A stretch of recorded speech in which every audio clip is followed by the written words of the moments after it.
বাকি দেখতে এটা কি হলো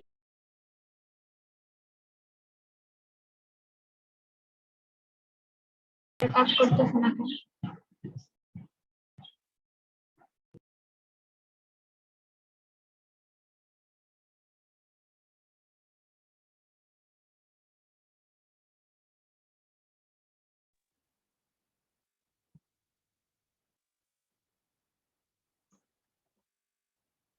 আচ্ছা, সবাই কি আমার কথা শুনতে পাচ্ছ? জি স্যার। একটু হেডফোনটা লাগাই।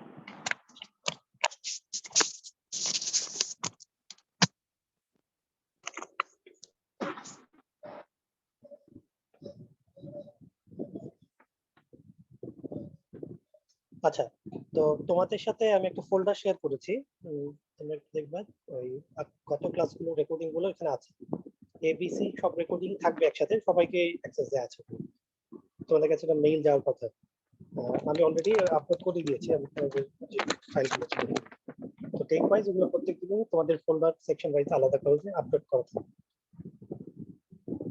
তোমরা কি মেইলটা পেয়েছো? দেখো তো কি কথা সেন্ড করেছি।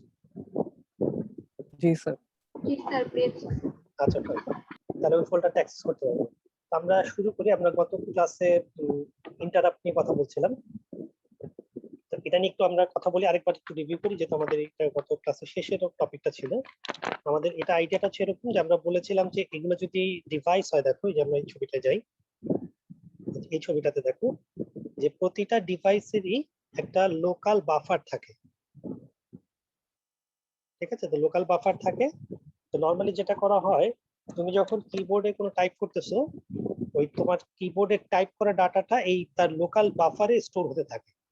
তাহলে একটা জিনিস খেয়াল করে দেখো, কিবোর্ডে যখন তুমি টাইপ করছো তোমার ডাটা তার লোকাল বাফারে সেভ হচ্ছে। তাহলে এই সময় বলতো সিপিইউ কে কি আসলে লাগবে কিনা বলতো এই মুহূর্তে? এই ডাটাটা ট্রান্সমিশন যখন তুমি করবা বাফার থেকে র্যামে, তখন হয়তো সিপিইউ কে লাগবে। কিন্তু যখন তুমি টাইপ করছো লোকাল বাফারে সেভ হচ্ছে, তখন সিপিইউ কে লাগবে বলতো? নাকি ডিভাইস গুলো তার বাফারে ডাটা স্টোর করতে থাকতে পারবে না? লাগবে। আচ্ছা, কিন্তু যখন তোমার সিপিইউ থেকে মানে যখন তুমি কিবোর্ডে ডাটাটা র্যামে ট্রান্সফার করবা, র্যামে রাইট করবা, তখন তোমার ওএস লাগবে, তখন সিপিইউ লাগবে। তার মানে যতক্ষণ পর্যন্ত লোকাল বাফার ফুল না হচ্ছে ততক্ষণ পর্যন্ত আমরা কি বলতে পারি না যে ডিভাইস গুলো এবং সিপিইউ এটা প্যারালালি কাজ করতে পারবে না? বলা যাবে? দেখো তো, যতক্ষণ বাফার ফুল না হচ্ছে, বাফার ফুল হলে কিন্তু আমার সিপিইউ কে লাগবে, কারণ তখন অপারেটিং সিস্টেমকে লাগবে। অপারেটিং সিস্টেমের থ্রুতে ডাটাটা তার বাফার থেকে নিয়ে কোথায় নিতে হবে? লোকাল বাফার থেকে নিয়ে সিপিইউ মানে র্যামে রাইট করতে হবে। তাহলে দেখো, নরমালি কিন্তু কম্পিউটার সিস্টেমে সিপিইউ ছাড়া কিন্তু কোনো কাজ করা সম্ভব না, কারণ অপারেটিং সিস্টেম নিজেও একটা অ্যাপ্লিকেশন মানে একটা সফটওয়্যার, এটা রান করতে গেলেও তোমার কি লাগবে? সিপিইউ অ্যাক্সেস লাগবে। নরমালি আমরা এটা কিন্তু বুঝতেছি যে সিপিইউ ছাড়া কিন্তু প্র্যাকটিক্যালি কোনো কাজই করা সম্ভব না। বাট এই একটা ক্ষেত্রে আমরা একটু এক্সেপশন দেখছি, যে ডিভাইস গুলোর যেহেতু লোকাল মেমোরি থাকে, তুমি যতক্ষণ পর্যন্ত লোকাল মেমোরি শেষ না হয়ে যাচ্ছে ততক্ষণ পর্যন্ত ডিভাইস গুলো সিপিইউর সাথে প্যারালালি কাজ করতে পারবে। এই আইডিয়াটা বুঝা গেছে কিনা দেখো। অনেক সময় প্রশ্ন থাকে যে সিপিইউ আর তোমার ইনপুট আউটপুট ডিভাইস গুলো প্যারালাল কাজ করতে পারে, এটা কেন? মানে আইডিয়াটা বুঝা গেল কিনা? একটু রেসপন্ড করতে হবে, রেসপন্ড না করলে তো বোঝা যাচ্ছে না কথা বুঝতেছি। জি স্যার। আচ্ছা, তাহলে দেখো আমরা একটু সামনের দিকে আগাই। আমরা ইন্টারাপ্ট নিয়ে কত ক্লাসে কথা বলেছি যে ইন্টারাপ্ট করা হয়তো একটা জিনিস আমরা একটু দেখে রাখি ইন্টারাপ্টের মধ্যে। দেখো এই জায়গাতে এই যে ইন্টারাপ্ট যে শব্দটা, এটা হচ্ছে আমরা বুঝাই ফিজিক্যাল ইন্টারাপ্ট। তার মানে তোমার সিপিইউ তে যে ইন্টারাপ্ট পিন আছে ওইটাতে আমরা যদি হাই বা লো সেট করতে পারি সেটা হচ্ছে ফিজিক্যাল ইন্টারাপ্ট।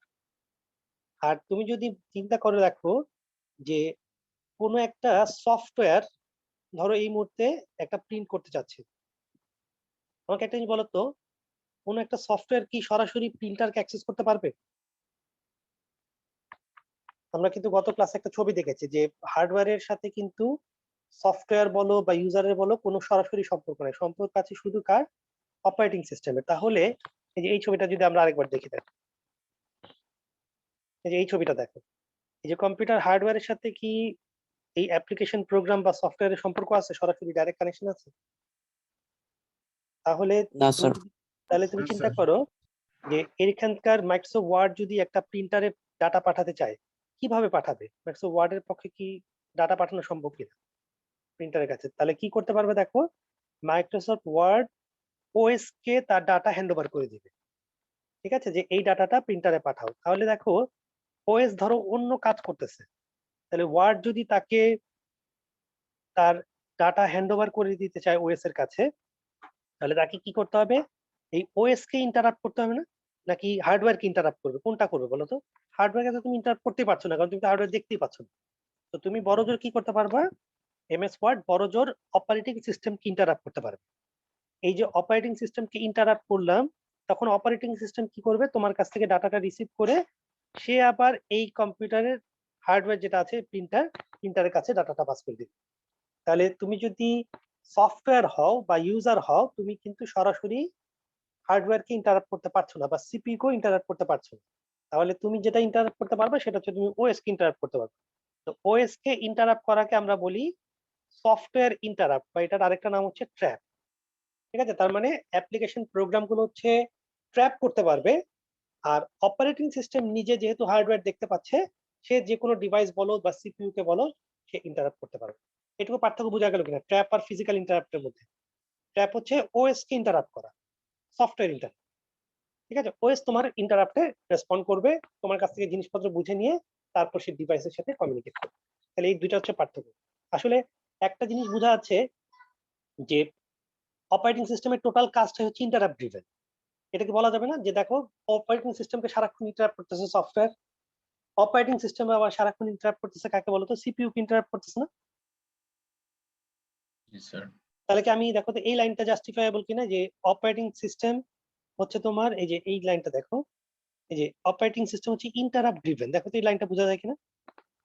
মানে ওকে সবসময় সফটওয়্যার ইন্টারাপ্ট করতেছে অন্য অ্যাপ্লিকেশন গুলো, এবং সে সবসময় ইন্টারাপ্ট করছে কাকে? সিপিইউ কে ইন্টারাপ্ট করে, তাকে দিয়ে বিভিন্ন সময় বিভিন্ন কাজ করা হচ্ছে। তাহলে আমরা আসলে নরমালি বলতে পারি ওএস এর ফাংশনালিটিটা হচ্ছে ইন্টারাপ্ট ড্রিভেন। ট্র্যাপ আর ফিজিক্যাল ইন্টারাপ্ট দুটো হচ্ছে ডিফারেন্ট, এই জিনিসটা একটু খেয়াল রাখবেন। আচ্ছা, আমরা সামনের দিকে আগাই। দেখো এখানে আমাদের আছে, এগুলো আমরা গত ক্লাসে বলে ফেলেছি। তো এখানে দেখো দুইটা টার্ম আছে, মাল্টি প্রোগ্রামিং আর হচ্ছে তোমার টাইম শেয়ারিং। মাল্টি প্রোগ্রামিং কি জিনিস দেখো, এই ছবিটা যদি আমরা একটু দেখি, দেখো এটা হচ্ছে আমাদের ধরো র্যাম। তাহলে দেখো তো এখানে র্যামের ভিতরে দেখো একটা ডেডিকেটেড স্পেস রাখা হয়েছে রিজার্ভড অপারেটিং সিস্টেমের জন্য। ওই যে আমরা গত ক্লাসে কার্নেল শব্দটা বলছিলাম, মনে আছে? কার্নেল জি স্যার। অপারেটিং সিস্টেমের মাইনর একদম যে মিনিমাম পার্টটুকু যেটা র্যামে রাখতেই হবে। এছাড়া যে অ্যাডিশনাল যে অপারেটিং সিস্টেমের কম্পোনেন্ট, সেটা কিন্তু কার্নেলের পার্ট না, বাট সেটা র্যামে না আসলেও চলবে। যেমন আমরা এক্সাম্পল বলেছিলাম যে ধরো সে তোমার ব্লুটুথ ড্রাইভার, এই ব্লুটুথ ড্রাইভারটা অপারেটিং সিস্টেমেরই কম্পোনেন্ট, কিন্তু এটা তুমি চাইলে র্যামে নাও আনতে পারো যদি তোমার সিস্টেমে ব্লুটুথ ডিভাইস না থাকে, তুমি চাইলে এটা অফ রাখতে পারো। বাট এই দেখো র্যামের ভিতরে একটা পোর্শনে কার্নেল লোডেড অবস্থায় আছে, প্রোটেক্টেড অবস্থায়, আর বাকি যে অংশটুকু, এই অংশগুলোতে দেখো যে জব 1, জব 2, জব 3, জব 4, এগুলো দিয়ে আসলে আমরা বুঝাচ্ছি যে বিভিন্ন অ্যাপ্লিকেশন। ঠিক আছে, বিভিন্ন অ্যাপ্লিকেশন র্যামে লোডেড অবস্থা আছে। তার মানে এখানে 4টা অ্যাপ্লিকেশন র্যামে লোডেড অবস্থায় আছে। একটা জিনিস খেয়াল করে দেখো, যদি এমন হয় যে এই হলো আমাদের সিপিইউ, একটাই সিপিইউ, তাহলে একটা সিপিইউ খেয়াল রাখবা, একটা সিপিইউ কিন্তু এট এ টাইম একটার বেশি অ্যাপ্লিকেশন রান করতে পারবে না। ঠিক আছে, তার মানে একটা কাজ করতে পারবে। আমরা কিন্তু মাল্টি কোরের কথা বলছি না, মাল্টিপল সিপিইউ বলছি না। আমাদের প্রথম আইডিয়া হচ্ছে সিপিইউ হচ্ছে জাস্ট একটা, কোরও একটা, সবকিছু একটা, তার মানে একটার বেশি কাজ করতে পারবে। তাহলে খেয়াল করে দেখো, তুমি এইখান থেকে একটা কাজ সিপিইউ তে পাঠাবে ওএস, এই কাজটা কমপ্লিটলি শেষ হবে, এটা এখান থেকে র্যাম থেকে চলে যাবে, কাজ শেষ, তারপরে তুমি আরেকটাকে পিক করবা। তাহলে এইভাবে তুমি যদি একটার পর একটা পিক করে করে কাজ করতে থাকো, এটাকে আমরা বলছি এই যে মাল্টি প্রোগ্রাম সিস্টেম।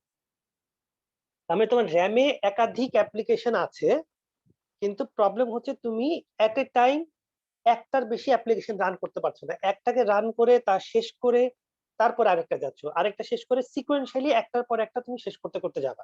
এটাকে আমরা বলছি মাল্টি প্রোগ্রাম সিস্টেম। তাহলে এটার একটা ডিসঅ্যাডভান্টেজ দেখো তো, যে এই প্রোগ্রামটা যদি শেষ করতে কথা 1 ঘন্টা সময় লাগে, তাহলে এই 1 ঘন্টায় এই প্রোগ্রামগুলোর কি অবস্থা হয় বলতো? এই বাকি 3টা জবে এদেরকে বসে থাকতে হবে না চুপচাপ মেমোরিতে? তারা কি কোনো সার্ভিস পাবে এই 1 ঘন্টায়? হ্যাঁ স্যার। ঠিক আছে, তার মানে প্রথম জবটা 1 ঘন্টা শেষ করবে, তারপরে সেকেন্ড জব, তারপরে থার্ড জব, তারপরে ফোর্থ জব। তাহলে বাকি যে জবগুলো আছে, একটা কাজ যখন হচ্ছে সিপিইউতে, বাকি অ্যাপ্লিকেশন বা বাকি প্রসেসগুলোকে কি করতে হবে? র‍্যামে চুপচাপ বসে থাকতে হবে, তারা কোনো কাজই করতে পারবে না। তাহলে ব্যাপারটা দেখো এরকম চিন্তা করে যে মাইক্রোসফট ওয়ার্ডে যখন তুমি টাইপ করতেছো, তখন তোমার ওই যে মিডিয়া প্লেয়ারে যে একটা এমপি3 গান চলতেছে, সেই গানটা আর চলতে পারছে না। কারণ তোমার মাইক্রোসফট ওয়ার্ড তুমি কাজ শেষ করে ক্লোজ করবা, তারপরে গান বাজা শুরু হবে। আবার গান বাজানো শেষ করবা, তারপরে আবার ফটোশপের কাজ শুরু করতে পারবে। তাহলে আমাদের এখনকার সিস্টেম কি আসলে মাল্টি প্রোগ্রামিং কনসেপ্টে চলে, নাকি অন্য? মনে হয় যে সবই প্যারালাল চলতেছে, বলো তো? সবই Parallel. প্যারালাল। তার মানে তোমার মনে হচ্ছে যে সবই প্যারালাল চলছে, কিন্তু সিপিইউ তো মাত্র একটা। তাহলে কিভাবে প্যারালাল করা সম্ভব বলো তো? সিপিইউ তো মাত্র একটা। তাহলে আমরা দেখো তো টাইম শেয়ার করতে পারি না? এই যে এই কাজটা করতে পারি না, যে টাইম শেয়ার। তাহলে টাইম শেয়ারে আমরা কি করতে পারি? এটাকে দেখো আমরা বলছি মাল্টিটাস্কিং। তার মানে কি? আমরা এরকম করতে পারতাম যে জব 1টার যদিও 1 ঘন্টা সময় লাগবে, কিন্তু আমরা কি করব? তাকে হয়তো 1 সেকেন্ড রান করব। তারপরে আবার জব 2 রান করব। তারপরে জব 3, তারপর জব 4। তার মানে সবাইকে আমি 1 সেকেন্ড করে রান করব। করে আবার কোথায় চলে আসবো? জব 1 এ চলে আসবো। তার মানে 4টা প্রসেস আমাদের এই মুহূর্তে র‍্যামে আছে। দেখো 4টা অ্যাপ্লিকেশন বা 4টা জব।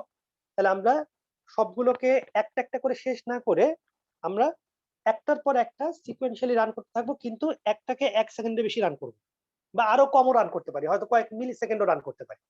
তাহলে কি হবে? সবগুলো অ্যাপ্লিকেশনই যদিও তাদের মাঝে ইন্টারভেল গ্যাপ হবে, তার মানে দেখো এটা 1 মিলি সেকেন্ড, ধরো এটা 1 সেকেন্ড রান করলো। তাহলে এইটা আবার 1 সেকেন্ড রান করবে, এটা 1, এটা 1। তাহলে বলো তো এই অ্যাপ্লিকেশনটা 3 সেকেন্ড বসে থাকতে হবে না 1 সেকেন্ড কাজ করার পরে? জি স্যার। আচ্ছা, তাহলে আমরা যদি 1 সেকেন্ড করে ইন্টারভেল না দিয়ে যদি মিলি সেকেন্ড ইন্টারভেল দিই, তাহলে বলো তো একটা প্রসেস স্টপ থাকবে একটা সার্টেন মিলি সেকেন্ড, তারপরে আবার কিছুক্ষণ পরে আরেকটা শুরু হবে, তারপর একটা শুরু হবে। তাহলে তুমি যদি এভাবে চিন্তা করো, আমি ছবিটা একটু ক্লিয়ার করে আসি, তাহলে জিনিসটা বুঝতে সুবিধা হবে। যে এটা ধরো আমার 1 মিলি সেকেন্ড রান করলো, কথার কথা বললাম, বা ধরো 10 মিলি সেকেন্ড। তাহলে এটা 10 মিলি সেকেন্ড, এটা 10 মিলি সেকেন্ড, এটাও 10 মিলি সেকেন্ড। তাহলে দেখো তো এইখানে কি হবে? এই 10 মিলি সেকেন্ড করে যদি রান করো, এই একটা প্রসেসকে সর্বোচ্চ ওয়েটিং করতে হবে কত? 10 মিলি সেকেন্ড কাজ করার পরে তাকে কি করতে হবে? 30 মিলি সেকেন্ড ওয়েট করতে হবে। তাহলে 30 মিলি সেকেন্ড কিন্তু খুব একটা বড় সময় না। এটা কিন্তু আমরা জাস্ট এক্সাম্পলের এক্সপেক্টে বলছি। এটা যে সবসময় 10 মিলি সেকেন্ডস হবে তা না। 5 হইতে পারে, 4 হইতে পারে, আরো কম হইতে পারে। এটা আমরা দেখবো যে এই টাইমটা আসলে কত হয়। তাহলে আমরা যদি এইভাবে টাইমটাকে ডিস্ট্রিবিউট করে দেই তোমার অ্যাপ্লিকেশন গুলোর মধ্যে, তাহলে যেটা হবে সবগুলো প্রসেস মনে করবে প্যারালালি রান করতেছে। তার মানে তোমার গানটা মনে হবে যেন কন্টিনিউয়াসলি চলতেছে। তোমার এমএস ওয়ার্ড মনে হবে যে হ্যাঁ এমএস ওয়ার্ডেও টাইপ করতেছি।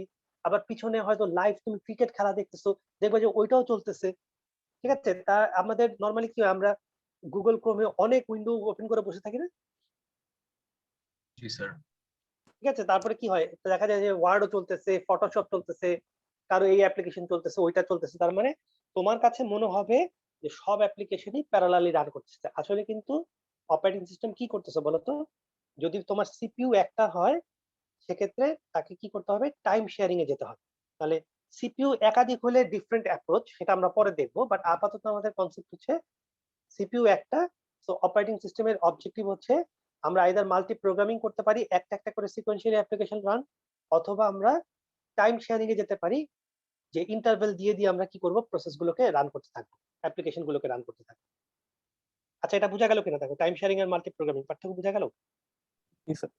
বোঝাই জি, যাচ্ছে স্যার। যে আমাদের এখনকার ওএস আসলে মাল্টি প্রোগ্রামিং না। মাল্টি প্রোগ্রামিং তো বটেই, কিন্তু আসলে যায় কোন অ্যাপ্রোচে? টাইম শেয়ারিং অ্যাপ্রোচে যায়, যদি সিপিইউ একটা হয়। আচ্ছা, এরপর আসো যেখানে আরেকটা টার্ম আছে, যে নরমালি যেটা করা হয় যে সিপিইউ তে একটা তোমার বিট থাকে বা পিনও থাকে, যেটাকে আমরা বলি মোড বিট। ঠিক আছে? এটা হচ্ছে হার্ডওয়্যার বিট থাকে। তো এটা দিয়ে সাধারণত যেটা করা হয় ডিস্টিংগুইশ করা হয় যে এখন কি ইউজার প্রোগ্রাম রান করতেছে নাকি ওএস রান করতেছে। সিপিইউ তে এখন কোন অ্যাপ্লিকেশনটা রান করতেছে, এটা কি অপারেটিং সিস্টেম রানিং নাকি ইউজার প্রোগ্রাম রানিং, এই ডিস্টিংগুইশন বা ডিফারেন্সিয়েটটা করার জন্য এই মোড বিট ইউজ করা হয়। তো সাধারণত মোড বিট যদি 0 হয় তার মানে এটাকে আমরা বলি কার্নেল মোড। কার্নেল মোড মানে হচ্ছে যে এই মুহূর্তে ওএস রান করতেছে সিপিইউতে, এখানে অ্যাপ্লিকেশন প্রোগ্রাম রান করছে না। আর যখন এটা 1 হয় তখন আমরা ধরে নিই যে এটা হচ্ছে ইউজার মোডে রান করছে, ঠিক আছে, ইউজার মোডে রান করছে। তার মানে এখন এখানে অ্যাপ্লিকেশন প্রোগ্রাম রান করছে। তার মানে তোমার কোঅর্ডিনেটর যদিও অপারেটিং সিস্টেম যদি নিজের কাজ করে তখন সে হচ্ছে কার্নেল মোডে রান করে, আর যখন অ্যাপ্লিকেশন প্রোগ্রামের কাজগুলো করে রান করে তখন সে থাকে হচ্ছে ইউজার মোডে। পার্থক্যটা বোঝা গেল কিনা? ওএস তার নিজের ফাংশনালিটি করার সময় কার্নেল মোডে থাকে, আর ইউজারের অ্যাপ্লিকেশন রান করার সময় ইউজার মোডে থাকে। তাহলে এই ডিস্টিংগুইশ করা হয়েছে যে যাতে তোমার মানে আইসোলেট করা যায় যে ওএস যখন কার্নেল মোডে আছে তখন যেন কোনো ইউজার অ্যাপ্লিকেশন ওএস এর কাজে বাধা দিতে না পারে বা ওএস এর সাথে প্যারালালি রান করে যেন ওএস এর ডাটা নষ্ট করে দিতে না পারে। এই জন্য তোমার এই ডিস্টিংগুইশ করার জন্য এই ডুয়েল মোড করা হয়েছে, ঠিক আছে। এই ডুয়েল মোডটা করার কারণই হচ্ছে তোমার ওএস কে প্রোটেকশন দেওয়া, ঠিক আছে। কার্নেল মোডে থাকা মানে হচ্ছে এখন এই মুহূর্তে কোনো user application MS Word Excel PowerPoint বলো বা কিছুই বলো, এটা এই মুহূর্তে সিপিইউ তে রান করতে পারবে না। তার মানে ওএস তার নিজের কম্পোনেন্ট, নিজের সফটওয়্যার বা নিজের মডিউল গুলো এই মুহূর্তে রান করছে। পার্থক্যটা বোঝা গেছে দুটার মধ্যে? জি স্যার। জি স্যার। জি স্যার।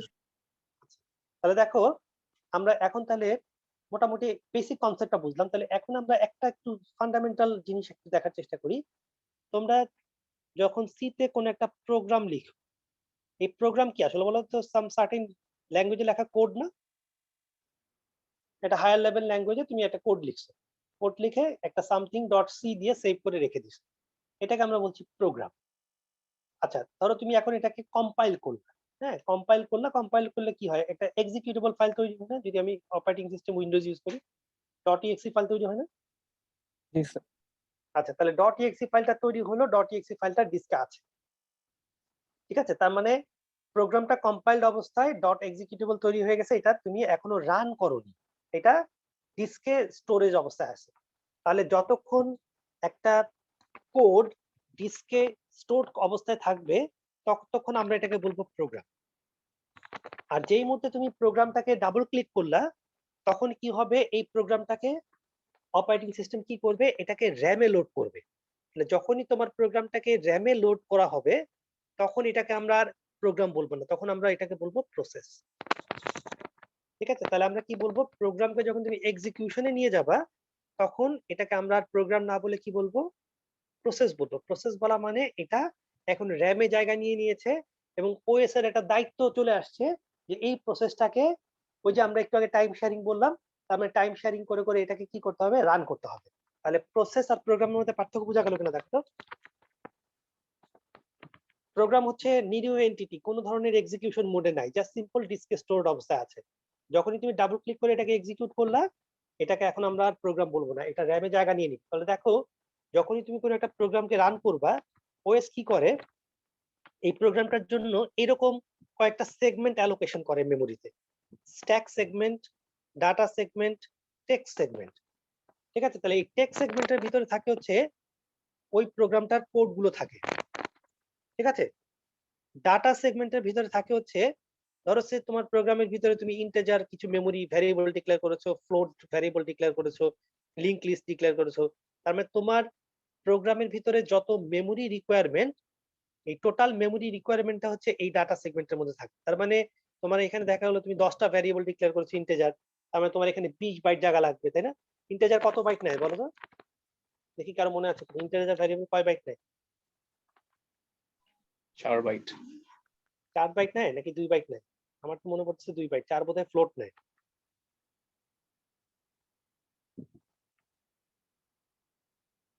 নাকি?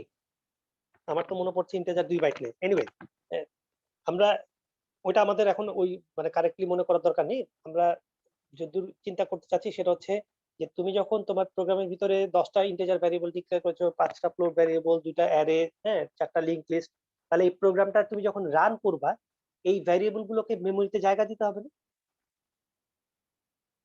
তাহলে জি এই যে স্যার। তুমি জায়গাটা দিলা, তুমি এই যে মেমোরিতে তাকে জায়গা দিলা, কোথায় জায়গা দিবা? এই যে ডাটা সেগমেন্টে জায়গা দিবা, এখানে জায়গা দিবা। তার মানে এই ডাটা সেগমেন্টে হচ্ছে ওই প্রোগ্রামটা মেমোরিতে যেই স্পেসটুকু চাচ্ছে যতটুকু, এই ডাটা সেগমেন্ট হচ্ছে ততটুকু।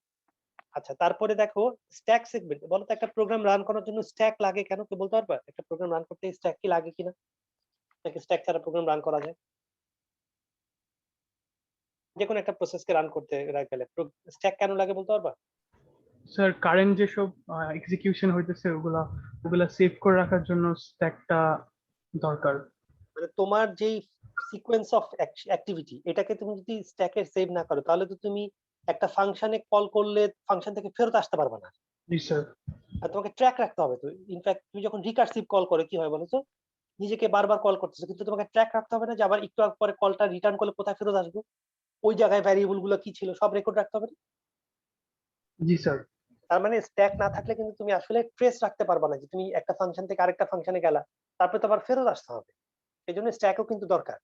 তাহলে নরমালি প্রত্যেকটা প্রসেসের জন্য স্ট্যাক, ডাটা এবং টেক্সট এই তিনটা সেগমেন্ট কিন্তু ম্যান্ডেটরি তোমার রাখতেই হবে।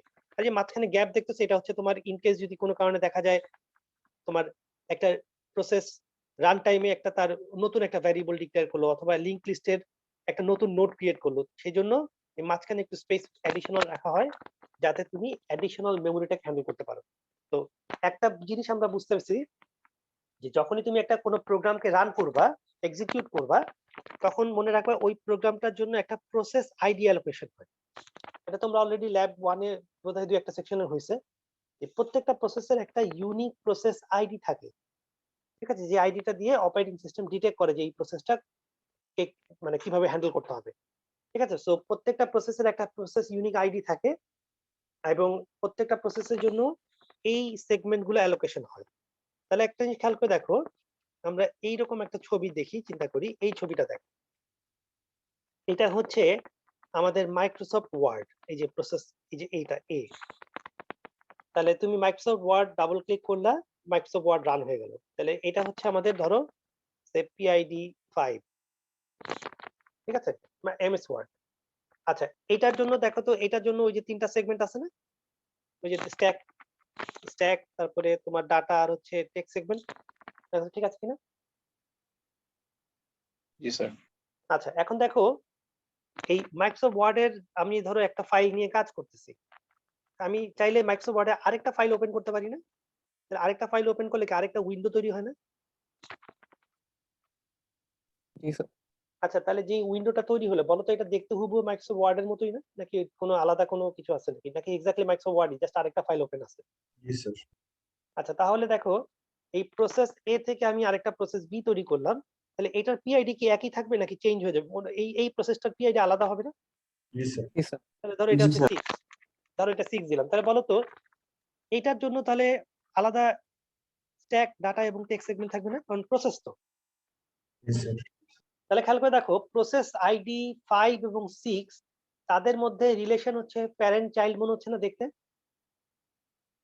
জি স্যার। জি স্যার। আচ্ছা, যদিও তাদের মধ্যে রিলেশন প্যারেন্ট চাইল্ড, কিন্তু আসলে দেখো তো দুইটা আলাদা এন্টিটি না? এই যে এটার আলাদা stack data set text segment, এটার আলাদা stack data set text segment.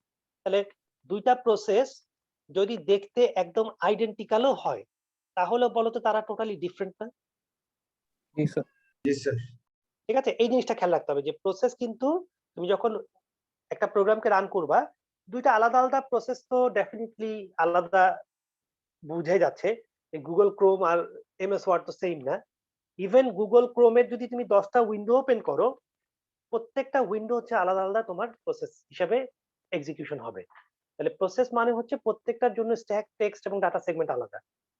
তাহলে একটা জিনিস খেয়াল করে দেখো তো, যদি কোনো কারণে এই প্রসেসটা কিল করে দেই,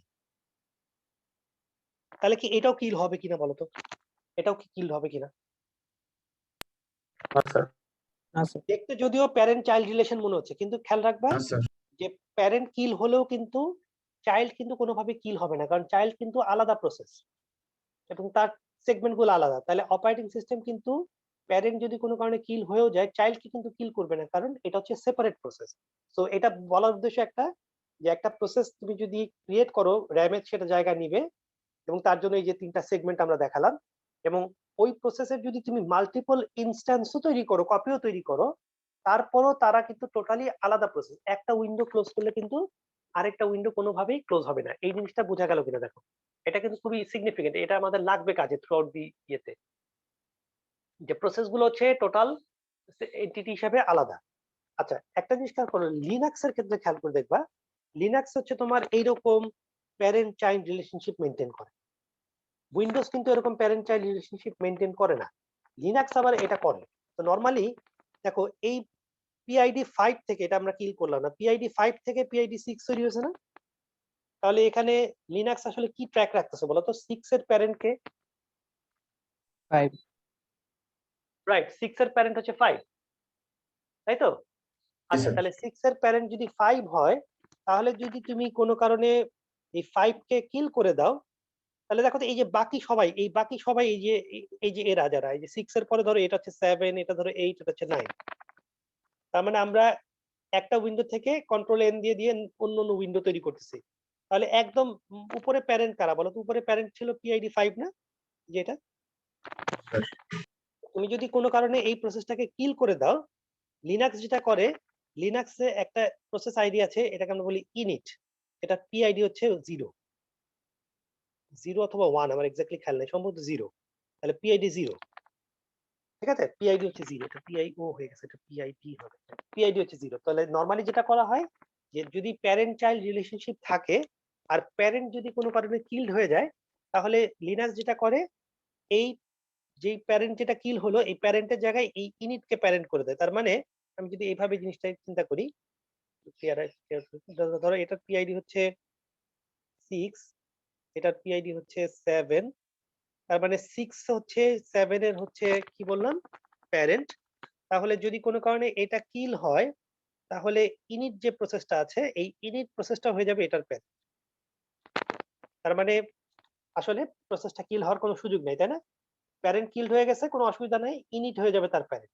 তার মানে যে কোনো অ্যাপ্লিকেশন, এই মানে এটা কিন্তু লিনাক্স এর ক্ষেত্রে বললাম, এটা উইন্ডোজ এর ক্ষেত্রে কিন্তু এরকম রিলেশনশিপ নাই। উইন্ডোজ হচ্ছে টোটালি আলাদা আলাদা প্যারেন্ট হিসেবে তোমাকে, মানে কি বলে, আলাদা আলাদা প্রসেস হিসেবে আইডি দিয়ে তাদেরকে মেনটেন করবে। বাট লিনাক্স এর ক্ষেত্রে এই কনসেপ্টটা আছে, সেজন্য জিনিসটা বললাম যে কোনো কারণে যদি প্যারেন্ট কিল হয়ে যায়, তাহলে তোমার in it will take over the child. এটা বুঝা গেছে কিনা দেখো? Yes, sir. আচ্ছা, তাহলে এবার আমরা একটু সামনের দিকে যাই। দেখো এই যে প্রসেসের ক্ষেত্রে আমরা যেটা বলেছিলাম, যে প্রসেসের ক্ষেত্রে প্রত্যেকটা প্রসেসের একটা ইউনিক প্রসেস আইডি থাকে।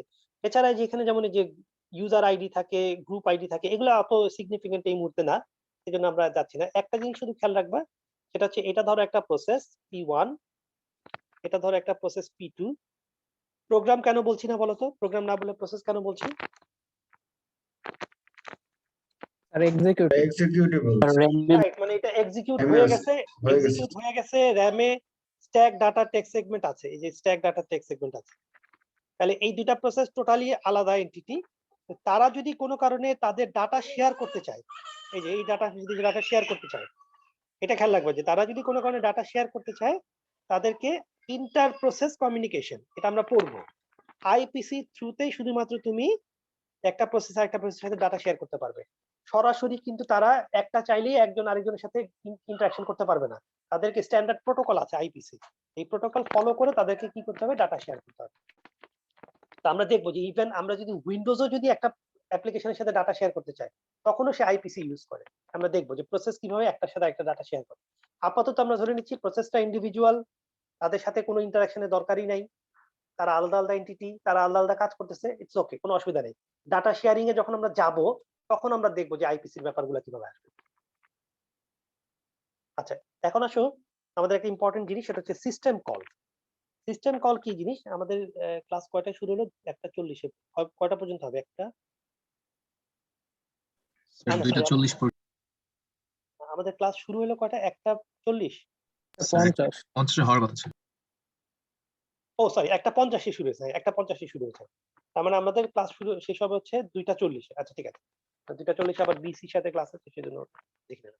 আচ্ছা দেখো, আমাদের এরপর হচ্ছে সিস্টেম কল। সিস্টেম কল কি জিনিস দেখো, তোমরা যে ইয়ে পড়ছো না, এপিআই কল পড়ছো, মানে এপিআই বা সিস্টেম কল কি নাম কি শুনছো? আসলে জিনিসটা কি নাম শুনছো নাকি, মানে কনসেপচুয়ালি না জানলো নাম কি শুনেছো কিনা?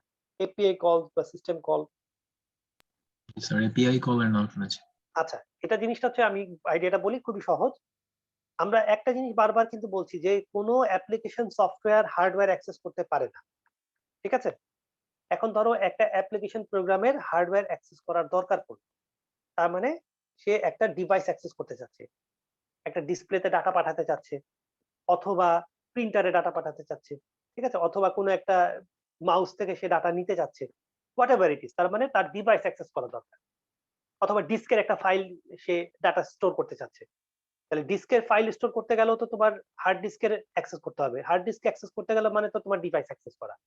তার মানে যে কোনো ধরনের হার্ডওয়্যার অ্যাক্সেস যদি তোমার করার প্রয়োজন হয়, অপারেটিং সিস্টেম ছাড়া যেহেতু তুমি করতে পারছো না, তাহলে কি করতে হবে, তোমাকে অপারেটিং সিস্টেমের সাথে কমিউনিকেট করতে হবে। এখন প্রবলেম হচ্ছে যে ধরো সে তুমি একটা প্রিন্টারে ডাটা পাস করবা অথবা একটা ফাইল তৈরি করবা, তাহলে কিভাবে তৈরি করবা? তোমাকে তো জানতে হবে, তাই না, যে ফাইল তৈরি করার জন্য তোমার কোনো মেকানিজম জানা নাই, কারণ তুমি তো হার্ডওয়্যার অ্যাক্সেস করতে পারছো না, ডিভাইস অ্যাক্সেস করতে পারছো না। তাহলে ওএস যেটা করছে দেখো, ওএস তোমাকে কিছু স্পেসিফিক ফাংশন তোমাকে আগেই জানিয়ে দিচ্ছে যে তোমার যদি প্রিন্টার অ্যাক্সেস করতে হয় তাহলে তুমি এই ফাংশনটা কল করবা, তোমার যদি নেটওয়ার্ক অ্যাক্সেস করতে হয়, তুমি যদি নেটওয়ার্কের থ্রুতে ডাটা পাস করতে চাও, তুমি এই ফাংশন কল করবা। তার মানে কিছু ডিফাইন্ড ফাংশন ওএস তোমাকে আগেই ডিক্লেয়ার করে দিচ্ছে যে তোমার যদি ডিভাইস অ্যাক্সেস করতে হয় এই এই ফাংশন গুলোকে তুমি আমার কল করবা। তার মানে তুমি আমাকে ডাটা হ্যান্ডওভার করে দিবা, এবং ডাটা হ্যান্ডওভার করতে গেলে তোমাকে এই স্ট্যান্ডার্ড ফাংশন গুলো আমি জানাই দিলাম, এই হচ্ছে আমার সাথে কমিউনিকেশন করার ওয়ে। বুঝা গেল কিনা? দেখো, ওএস এর সফটওয়্যার যেই যারা রাইট করেছে এবং তুমি একটা সফটওয়্যার রাইট করলা, তোমরা তো আসলে একই লোক না, তাই না? তো আসলে কি তোমরা কি জানো যে আসলে ওই ওএস ডেভেলপার কিভাবে ওএস ডেভেলপ করেছে, তার কোড কি, হ্যাঁ, তার ফাংশন কি, এগুলো কি তুমি কিছু জানো আসলে? না স্যার।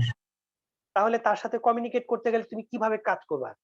মানে তো তোমার কাছে ব্যাপারটা এরকম হয়ে গেল না যে তুমি একটা জাপানি লোকের সাথে কথা বলছো, জাপানিজ লোকের সাথে তুমি ইন্টারাকশন করতে চাচ্ছ। এখন জাপানিজ লোকের সাথে তুমি কিভাবে ইন্টারাকশন করবা যদি তুমি জাপানি ভাষা না জানো? তাহলে কি করা যেতে পারে বলতো? মাঝখানে একজন ট্রান্সলেটর রাখা যেতে পারে না? জি স্যার। তাহলে আমরা যদি এভাবে চিন্তা করি যে ওএস যদি তোমাকে তার কি ভাষায় কথা বলছো সেটা তোমার জানার দরকার নেই, ওএস তোমাকে বলে দিচ্ছে যে ঠিক আছে তুমি আমাকে দিয়ে কাজ করাতে চাচ্ছ, তো ওকে ফাইন, আমার এই ফাংশনটা কল করো এবং এই ফাংশনে তুমি ডাটা হ্যান্ডওভার করে দাও। যেমন দেখো আমি একটা এক্সাম্পল দিই, যেমন দেখো এখানে একটা এক্সাম্পল দেখো, এই যে এই আমরা একটা এই যে আমরা দেখে নিই, ধরো আমরা এখানে কি করতেছি, আমরা হার্ড ডিস্কের একটা ফাইল থেকে ডাটা রিড করতে চাচ্ছি। তাহলে ধরো তোমার এই হচ্ছে ডিস্ক, তাহলে ডিস্কের ভিতরে তোমার ফাইলটা সেভ করা আছে। তাহলে আমাকে বলো তো, তুমি একটা ফাইল ওপেন করে তার কন্টেন্ট রিড করে তোমার কাজ করতে চাচ্ছ একটা সফটওয়্যার, তাহলে তুমি ডিস্কের ওই ফাইলটাকে আসলে নিজে খুলে ওখান থেকে ডাটা রিড করে আনতে পারবা? না স্যার। এটা তো সম্ভব না, কারণ তোমার তো ডিস্ক অ্যাক্সেস নাই। তাহলে তুমি কি করবা, অপারেটিং সিস্টেম তোমাকে ধরো বলে দিছে যে রিড নামে একটা ফাংশন আছে, এটা হচ্ছে স্ট্যান্ডার্ড ডিফাইন করা আছে, এই রিড ফাংশনটা তুমি কল করবা, ফাইলের নাম দিবা, মানে ফাইল পয়েন্টারের নাম দিবা, তোমার ডাটা এনে কোথায় রাখতে হবে এগুলো বলে দিবা। এইবার যখন তুমি এই ফাংশনটাকে কল করবা, ওএস কি করবে, এই ফাংশনটা এক্সিকিউট করে তোমাকে ওই ফাইল থেকে ডাটা এনে তোমার বাফারে রেখে দিবে, মানে তোমার মেমোরি স্পেসে রেখে দিয়ে কাজ শেষ করে দিবে। তাহলে এই যে রিড যেটা দেখতেছো এটা হচ্ছে তোমার সিস্টেম কল। ঠিক আছে, বুঝতে পারলা কিনা দেখো? তাহলে এইরকম, এটা তো আমরা যেমন বললাম ফাইল থেকে রিড করার জন্য, ফাইলে ডাটা রাইট করার জন্য নিশ্চয়ই আরেকটা সিস্টেম কল আছে। Yes, sir. তারপর তুমি যদি নেটওয়ার্ক কমিউনিকেশন করতে চাও আলাদা সিস্টেম কল, প্রিন্টারে ডাটা পাঠাতে চাও আলাদা সিস্টেম কল, সিডি রাইট করতে চাও আলাদা সিস্টেম কল। গতদিন আমরা বলেছিলাম না যে তুমি যদি একটা সিম্পল প্রোগ্রাম লিখতে চাও, যে তোমার জাস্ট সাউন্ড কার্ডের ভলিউমটা আপ করবা, একটা বাটনে ক্লিক করলে আরেকটা বাটনে ক্লিক করলে তোমার সাউন্ড কার্ডের ভলিউমটা ডাউন হবে, তাহলে বলো তো এখানে কি আসলে আমাকে কষ্ট করে তেমন কোনো প্রোগ্রাম লিখতে হবে, নাকি আমি একটা সিস্টেম কল খুঁজে বের করবো বলো তো? কারণ আমাকে তো হার্ডওয়্যার অ্যাক্সেস করতে হবে, তাহলে আমি কি করব, একটা সিস্টেম কল খুঁজে বের করব যেটার ভিতরে খালি ভ্যালু বলে দিলে অত ভ্যালু সাউন্ড আপ হয়ে যাবে, আবার ভ্যালু বলে দিলে অত ভ্যালু সাউন্ড ডাউন হয়ে যাবে। তাহলে তোমার অ্যান্ড্রয়েড অপারেটিং সিস্টেম তোমাকে কি করছে, তার ম্যানুয়ালে তোমাকে বলে দিচ্ছে যে এই যে আমাকে আমার ভলিউম আপ ডাউন করতে গেলে this is the system call, file রিডের জন্য this is the system call, display access করবা this is the system call. আসলে সিস্টেম কলের মাধ্যমে কি করতেছি বলতো, অ্যাপ্লিকেশন প্রোগ্রাম যদি কোনো ধরনের ডিভাইস অ্যাক্সেস করতে চায়, এই সিস্টেম কলগুলো ইউজ করে সে কি করবে, ওএস কে তার ডাটা হ্যান্ড ওভার করে দিবে। এটুকু বুঝতে পারলে কিনা দেখো। তাহলে দেখো তো আমরা এটা যদি বলি, এই যে এটা দেখো, যে এই যে এই লাইনটা দেখো তো, এই লাইনটা তাহলে মিলে কিনা? ইউজার প্রোগ্রাম আর অপারেটিং সিস্টেমের ভিতরে আসলে ইন্টারফেসই আসলে সিস্টেম কল না?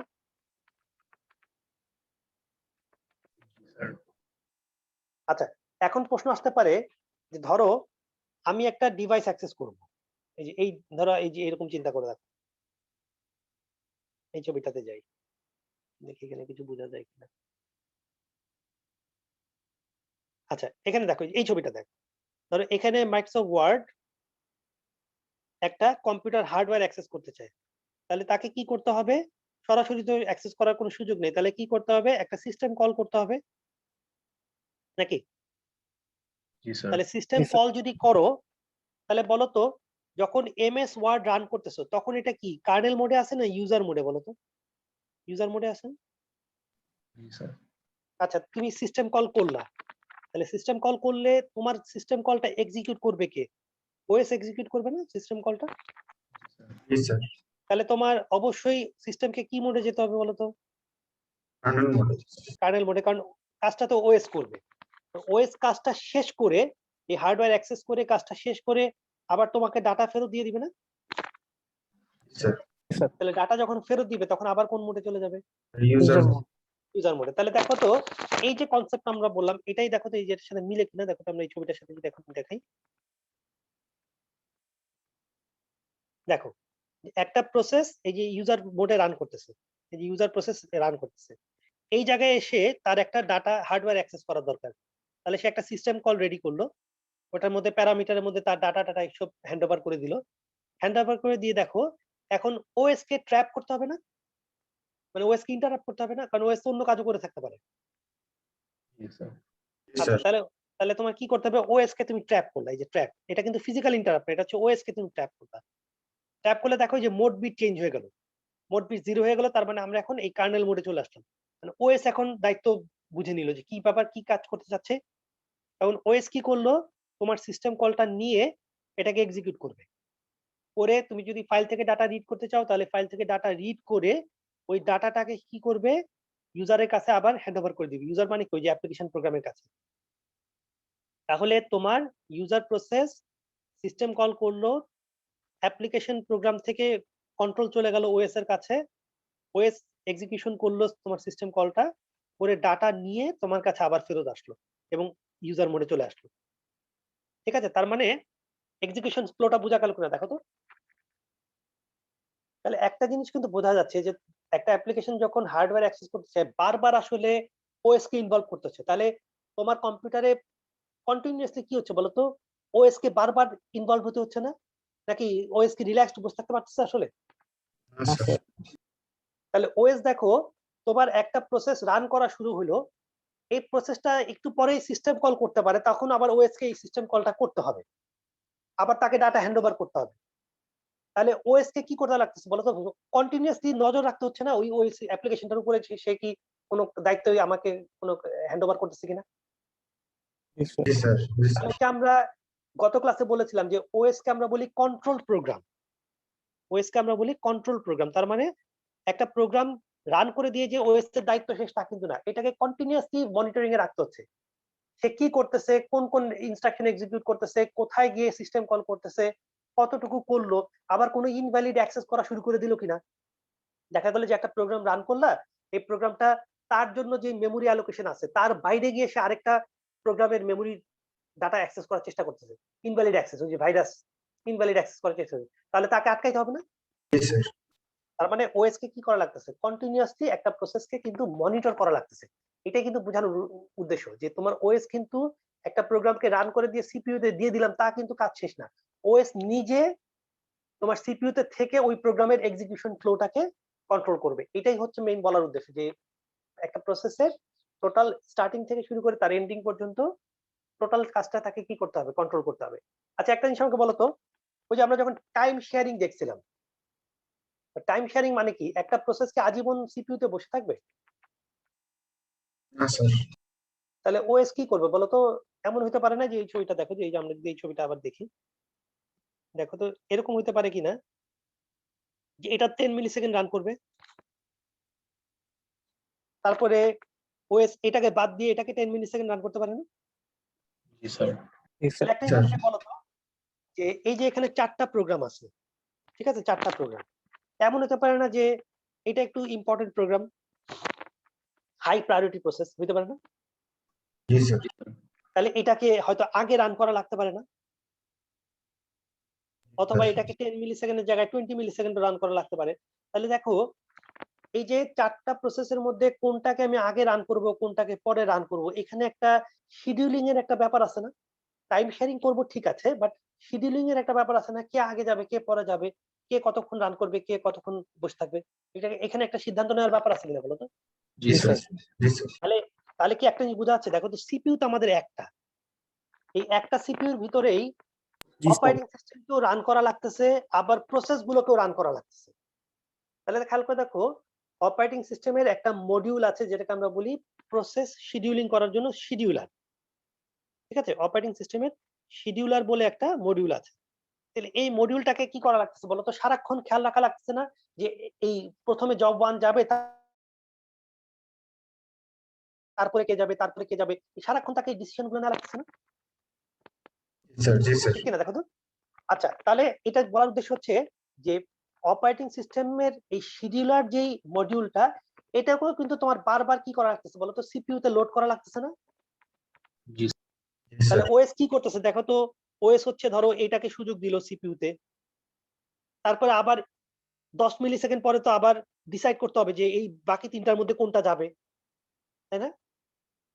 जी सर। কোনটা প্রায়োরিটি স্যার। বেশি, কোনটা, তাহলে ওই সিদ্ধান্ত নিতে গেলে আবার শিডিউলারকে লোড করতে হবে না? जी सर। তাহলে একটা জিনিস কি বোঝা যাচ্ছে যে সিপিইউ তে অপারেটিং সিস্টেম থাকছে কিন্তু মোটামুটি সব সময়, এবং তাকেই কিন্তু সিদ্ধান্ত নিচ্ছে যে কখন কোনটাকে লোড করব। তো শিডিউলিং এর সিদ্ধান্ত নেওয়ার জন্য শিডিউলার লাগতেছে। তারপর আমরা দেখব যে আরো অনেক কাজ করে অপারেটিং সিস্টেম, খালি যে শিডিউলিং করে তা কিন্তু না, তাকে আরো অনেক ধরনের কাজ করতে হয়, ঠিক আছে? তো আমরা দেখব গ্র্যাজুয়ালি মেমোরি ম্যানেজ করতে হয়, হ্যাঁ, ডিস্ক ম্যানেজ করতে হয়, এবং প্রত্যেকটার জন্য আলাদা মডিউল আছে। তাহলে ওএস কেও কি করা লাগতেছে বলতো? তার নিজের মডিউল গুলোকেও টাইম শেয়ারিং করা লাগতেছে না, যেহেতু সিপিইউ আনফরচুনেটলি একটা, जी सर। ঠিক আছে? তার মানে সিপিইউ কেও কিন্তু কি করা, অপারেটিং সিস্টেমকে কি করা লাগছে, তার নিজের অ্যাপ্লিকেশন গুলোকেও রান করা লাগছে, নিজের মডিউল গুলোকে, পাশাপাশি অ্যাপ্লিকেশন প্রোগ্রাম গুলোকেও টাইম শেয়ারিং করা লাগতেছে। তার মানে তার কিন্তু এই শিডিউলিং এবং ডিসিশন নেওয়া, এখানে কিন্তু ব্যাপক কাজ তাকে কন্টিনিউয়াসলি নন স্টপ তাকে করে যেতে হচ্ছে। তো ফরচুনেটলি এই সুইচিংটা এত ফাস্টার হচ্ছে, এবং সিপিইউ গুলো এত ফাস্ট, এবং সুইচিং ও এত ফাস্ট হচ্ছে যে তুমি কিন্তু আসলে কোনো কিছু টের পাচ্ছ না। তোমার কাছে মনে হচ্ছে ওএস আবার কখন রান করতেছে, আমি তো দেখতেছি এমএস ওয়ার্ডে আমি রান করতেছি, কিন্তু আসলে ওএস কি কখনো দায়িত্ব ছেড়ে দিছে? ওএস তো দায়িত্ব ছেড়ে দিলে তোমার সিস্টেম হ্যাং হয়ে যাবে। তাহলে তোমার আরেক নেক্সট তোমারটার পরেরটা কিভাবে রান করবে, ঠিক না? বলো তো, টাইম শেয়ারিং করতে গেলে শিডিউলারকে বারবার লোড দিতে হবে না? जी सर। জি ঠিক স্যার। আছে? মোটামুটি কনসেপ্টটা বোঝা যাচ্ছে কিনা? জি স্যার। सर। মানে ওএস যে বস হিসেবে সবসময় উপরে থাকতেছে, এটা মেইন বোঝানোর চেষ্টা করতেছে আসলে, যে ওএস কিন্তু কখনোই দায়িত্ব ছাড়ছে না। আচ্ছা, তাহলে দেখো আমরা একটু আবার আগে যাই। তাহলে সিস্টেম কলের আমরা যে এক্সাম্পলটা দেখলাম, যে তোমার একটা অ্যাপ্লিকেশন তুমি যখন রান করবা, তখন ওই অ্যাপ্লিকেশনটা যদি কোনো হার্ডওয়্যার অ্যাক্সেস করতে চায়, তোমাকে কি করবে? সিস্টেম কল ইউজ করতে হবে। এখন প্রশ্ন আসতে পারে, এই যে আমি এখানে একটা সিস্টেম কলের কি নাম লিখছি বলতো? রিড বলে একটা সিস্টেম কলের নাম লিখছি না? তো মনে রাখবা যে প্রত্যেকটা অপারেটিং সিস্টেম কিন্তু তার জন্য কিন্তু সিস্টেম কলের নামগুলো কিন্তু ফিক্সড। তার মানে তুমি যদি ফাইল থেকে ডাটা রিড করতে চাও, তুমি কিন্তু এখানে এফ রিড ইউজ করতে পারবে না, তোমাকে অবশ্যই কি ইউজ করতে হবে বলতো? সিস্টেম কলের এক্স্যাক্টলি ওই নামটা ইউজ করতে হবে। এখন প্রশ্ন আসতে পারে যে সি তে প্রোগ্রাম লেখার সময় তো রিড ইউজ করি নাই স্যার, ওখানে তো এফ রিড ইউজ করছি। বাট তুমি ওই অ্যাপ্লিকেশন প্রোগ্রামে, মানে হাই লেভেল ল্যাঙ্গুয়েজে এফ রিড ইউজ করো, অথবা জাভার সিস্টেম ডট ইন ইউজ করো, ডাজেন্ট ম্যাটার, যখন ফাইনালি তুমি কম্পাইল করো সেটা কনভার্ট হয়ে যায় কিসে বলো তো? রিড। ঠিক আছে? তার মানে সেটা কনভার্ট হয়ে যাবে হচ্ছে ওই অপারেটিং সিস্টেমের সিস্টেম কলের নামে কনভার্ট হয়ে যাবে। কাজে তুমি হাই লেভেল ল্যাঙ্গুয়েজে যাই ইউজ করো কেন ডাজন্ট ম্যাটার, যেই ফাংশনই কল করো না কেন, ফাংশনই ফাইনালি যখন তুমি কম্পাইল করতেছো, যখন তোমার অবজেক্ট কোড বা এক্সিকিউটেবল কোড তৈরি হচ্ছে, ওখানে কিন্তু তোমার কনভার্ট হয়ে যাচ্ছে কিসে বলতো, করসপন্ডিং সিস্টেম কলে কনভার্ট হয়ে যাচ্ছে। ঠিক আছে, তাহলে এই যে আমরা বললাম এই যে রিড নামে যে সিস্টেম কলটা, এটা লিনাক্সে আলাদা হইতে পারে, উইন্ডোজে আলাদা হইতে পারে। সিস্টেম কলের নাম কিন্তু সব জায়গায় যে একই হইতে হবে তার কোনো জরুরি না। তাহলে এই নামটা কেন তোমার ইউনিক হওয়া দরকার, দেখো এই ছবিটা দেখলে আমরা বুঝতে পারবো যে নামটা কেন ইউনিক হওয়া দরকার। তুমি যখন কোন একটা ইউজার অ্যাপ্লিকেশন যখন কোন একটা সিস্টেম কল করতেছে, ধরে যে ওপেন নামে একটা সিস্টেম কল, তাহলে এটার কিছু ফাংশন প্যারামিটার থাকতে পারে না? যখন আমি সিস্টেম কলটা করতেছি, Yes, sir. আচ্ছা ধরো ওপেন দিয়ে আমি একটা ফাইল ওপেন করতে চাই, জি স্যার। তাহলে আমাকে কি করতে হবে, ফাইলের নাম দিতে হবে, ফাইলের সাইজ দিতে হবে, এরকম এই ইনফরমেশন গুলো দিতে হবে। যখনই তুমি ওপেন নামে সিস্টেম কলটা করতেছো, কল করতেছো, ওএস কি করতেছো বলতো, ইউজার মোড থেকে কার্নেল মোডে শিফট করতেছে না? Yes, sir. আচ্ছা, শিফট করার পরে সে কি করতেছে দেখো, তার এখানে একটা এরকম টেবিল আছে, এই টেবিলের ভিতরে তার যত সিস্টেম কল আছে সবগুলোর ইমপ্লিমেন্টেশন স্টোর করা আছে। তার মানে ধরো সে কথা কথা এই অপারেটিং সিস্টেম উইন্ডোজ তোমার 1000 সিস্টেম কল আছে, তাহলে এই প্রত্যেকটা সিস্টেম কলের ইমপ্লিমেন্টেশন এই টেবিলে স্টোর করা আছে। তো যখনই তুমি ওপেন ফাংশনটা কল করেছো, ওএস কি করবে, এক্স্যাক্টলি এই নামটা দিয়ে সার্চ করবে এই টেবিলে। ধরো এই সার্চ করে দেখলো যে এই জায়গাতে হচ্ছে ওপেন, এটার ইমপ্লিমেন্টেশন স্টোর করা আছে, তখন সে কি করবে, এই ওপেনের কোডটা বের করবে, এই যে ওপেনের কোডটা বের করবে, তোমার প্যারামিটার সহ সে ওপেনের কোডটা এক্সিকিউট করবে। তাহলে ইমপ্লিমেন্টেশনটা খুঁজে বের করার জন্য কিন্তু তোমার এই নামটা জরুরি। এখন তুমি যদি এখানে এফ ওপেন লিখে দিতা, তাহলে কি আসে এই ইমপ্লিমেন্টেশন খুঁজে বের করতে পারতো? Yes, sir. তাই না, বুঝতে পারছো? তাহলে তার সেই এফ ওপেন দিলে তার সে খুঁজে পাবে না। সেই জন্য তোমার হাই লেভেল ল্যাঙ্গুয়েজে তুমি যাই লেখো না কেন, একদম লোয়ার লেভেল ল্যাঙ্গুয়েজে কিন্তু তোমার অবশ্যই সিস্টেম কলের নামটা ফিক্স থাকতে হবে। তাহলে এই তুমি যদি ফাইল ওপেন করো, আমি কি কেউ বলতে পারবা যে প্রতিটা সিস্টেম কল কি আসলে ইউজারের কাছে কিছু রিটার্ন করে কিনা? যেমন ধরো তুমি যদি ফাইল রিড করতে চাও, ফাইলের কন্টেন্ট রিড করে রিটার্ন করবে না? জি স্যার। আচ্ছা, তুমি যদি ফাইল ওপেন করো তাহলে কি কি রিটার্ন করবে? নতুন একটা ফাইল তৈরি করলে তাহলে কি রিটার্ন করবে ইউজারের কাছে, কেউ বলতে পারবা আর কোনো ভ্যালু, কোনটা? বুঝলাম না। বুলিয়ান কোনো ভ্যালু যা ওপেন করেছে। আচ্ছা, তুমি যদি একটা ফাইল ওপেন করো তাহলে ওই ফাইলের পয়েন্টারটা রিটার্ন করতে হয় না? ধরো তুমি একটা নিউ ফাইল তৈরি করলে, তাহলে ফাইল পয়েন্টারটা রিটার্ন করতে হবে না? তা নাহলে ওই ফাইলে তুমি রিড রাইট করবে কিভাবে? আচ্ছা, ধরো তুমি সে কোন স্যার, একটা, হ্যাঁ বলো বলো। স্যার রিটার্ন যদি না করে তাহলে কি মোড চেঞ্জ হবে না? না, মোড তো চেঞ্জ হবে, কিন্তু রিটার্ন একটা কিছু না কিছু একটা তোমার কাছে নিয়ে যাচ্ছে। তার মানে তুমি একটা সিস্টেম কল করলা, আমি কার্নেল মোডে গেলাম, এক্সিকিউট করলাম, করে এক্সিকিউট করে তোমার কাছে যখন ফেরত যাচ্ছি, মানে যখন আমি ইউজার মোডে ফেরত যাচ্ছি, তোমাকে আমি কোনো একটা ডাটা ফেরত দিচ্ছি, এই রিটার্ন করবো কিনা, কোনো একটা ভ্যালু রিটার্ন করবো কিনা, এটাই হচ্ছে প্রশ্ন। আমরা দেখলাম যে ফাইল রিড করলে তো ফাইলের ডাটা রিটার্ন করতে হবে। রিটার্ন বলতে আমরা মোড তো চেঞ্জ করবোই, কিন্তু ভ্যালু রিটার্ন করবো কিনা সেটা বুঝাতে চাচ্ছি। যেমন ধরো এরকম লেখা আছে x ইকুয়াল টু ওপেন, তাহলে ওপেন ফাংশনটা কি করবে, কাজ শেষ করার পরে কোনো একটা ডাটা x এ রিটার্ন করতে হবে না? জি স্যার। ঠিক আছে, তাহলে আমরা বললো তো এটাই বলছিলাম যে রিড করার সময় আমরা তো ডাটা রিটার্ন করব, ফাইল ওপেন করলে ফাইল পয়েন্টারের ভ্যালুটা রিটার্ন করব।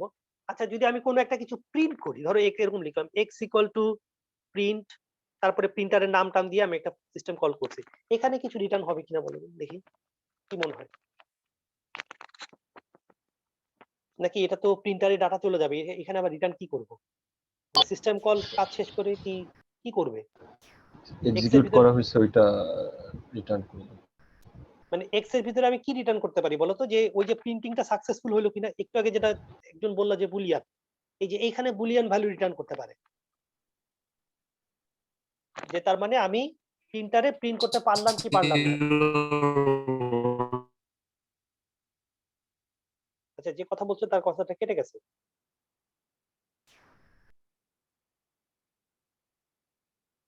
তার মানে বোঝা গেল যে তোমার সিস্টেম কল কিছু না কিছু রিটার্ন করবেই। প্রিন্টারে যদি তুমি কোনো ডাটা প্রিন্ট করো, অ্যাটলিস্ট প্রিন্ট হলো কিনা ওই ফিডব্যাকটা প্রিন্ট আসতে পারে, তাই না? মানে এমন হতে পারে যে প্রিন্টার বন্ধ ছিল, তাহলে প্রিন্ট ফেল করছে, তাহলে তোমাকে একটা বুলিয়ান ভ্যালু পাঠিয়ে দিবে যে প্রিন্ট ফেইল্ড, তখন তুমি আবার ট্রাই করবা। অথবা সাকসেসফুলি প্রিন্ট হলে তোমাকে বলবে যে হ্যাঁ প্রিন্টেড সাকসেসফুলি।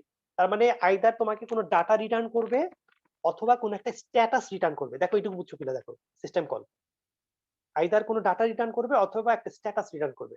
দেখো এটুকু বুঝছো কিনা, তাহলে আমরা একটু ইয়ে করবো, তারপরে সামনে আগাবো। Yes sir.